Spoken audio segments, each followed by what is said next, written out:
নামাজের কথা বললে সমস্যা, রোজার কথা বললেও সমস্যা, দাড়ি রাখার কথা বললেও সমস্যা।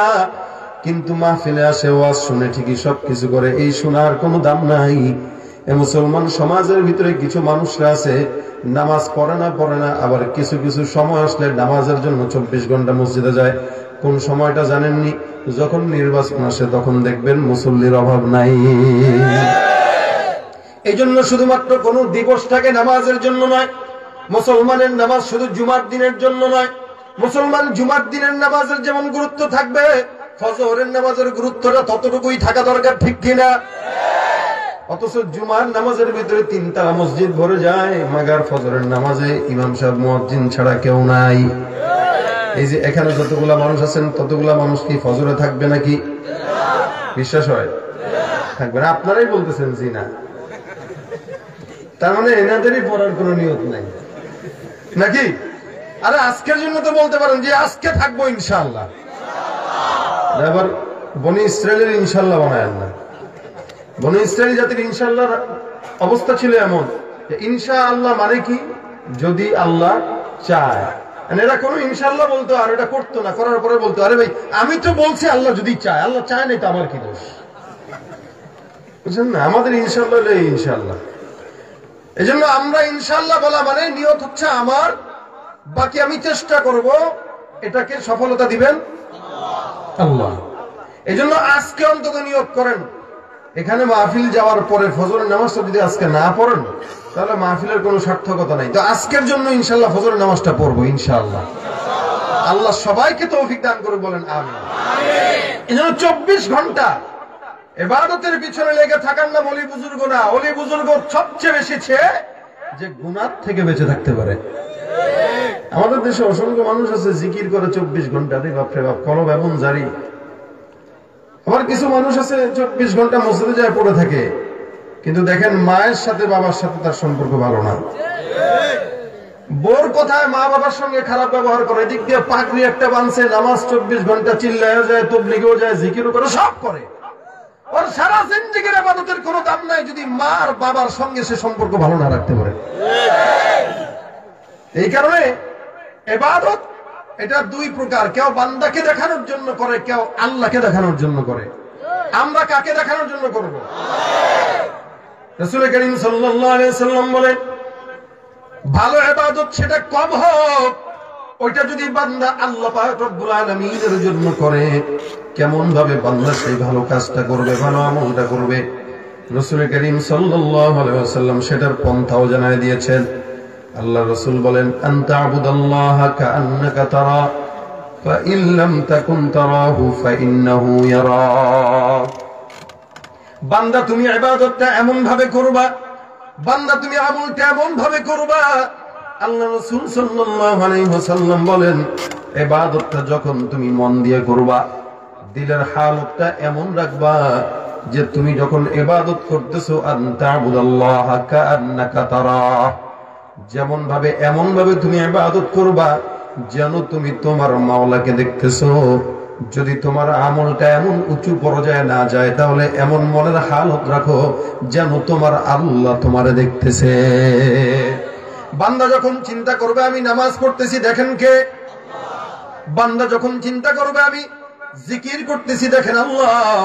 বান্দা যখন চিন্তা করবে আমি যেই কাজটা করি সেই কাজটা, দেখেন আল্লাহ।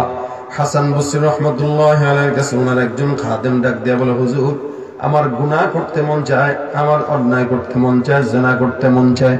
হাসান বসরি বলেন, এমন জায়গায় যে গুনাহ করবা যেই জায়গায় 3টা জিনিস থাকবে, এই 3টা জিনিস যদি কোনো জায়গায় পাও, ওই জায়গায় যায় তুমি গুনাহ করো, কোনো আপত্তি নেই, তবে শর্ত 3টা।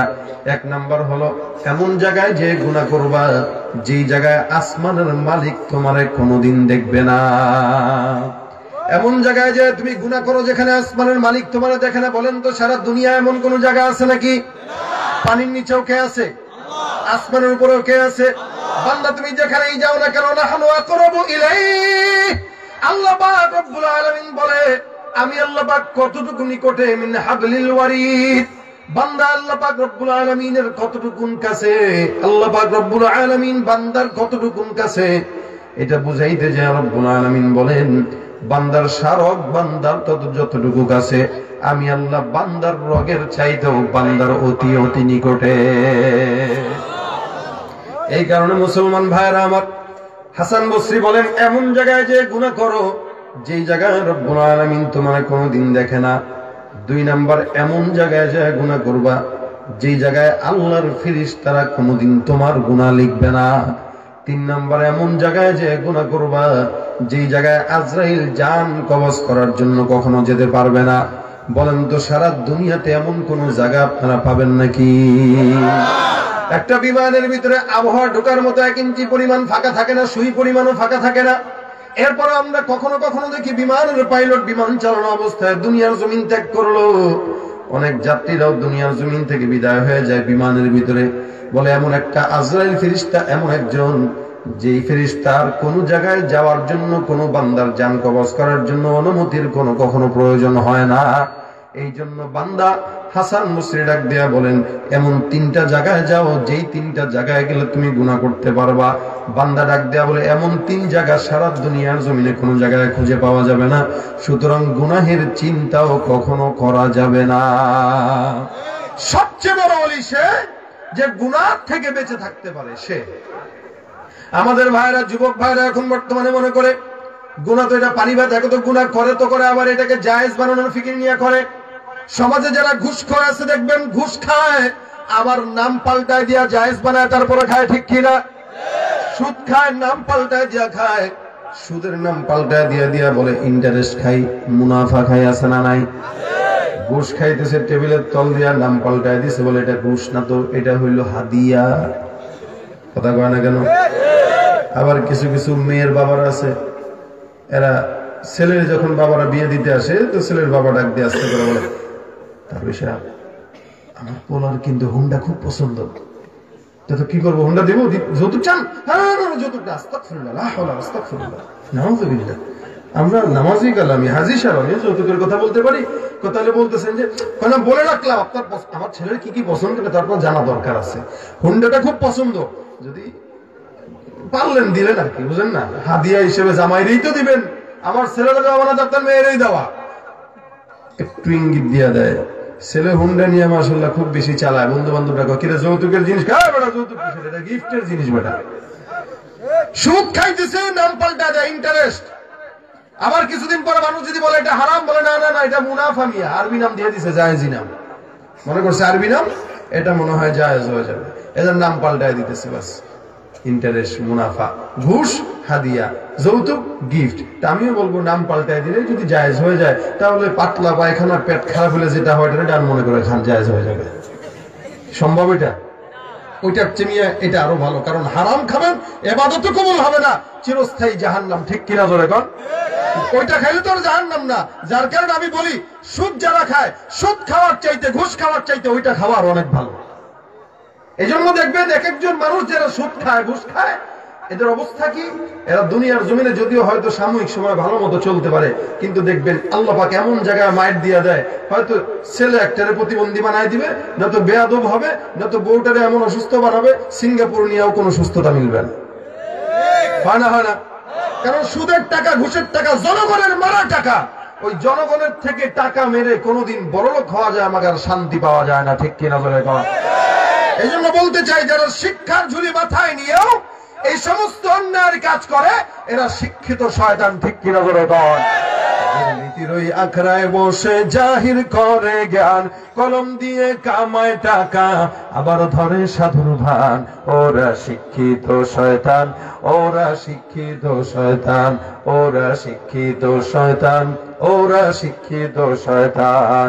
ওরা হলো দেশের লাগি মহামারীর মতন, ফাইলে কলম ঠেকাইয়া চালায় তারা নির্যাতন, ঠিক কিনা?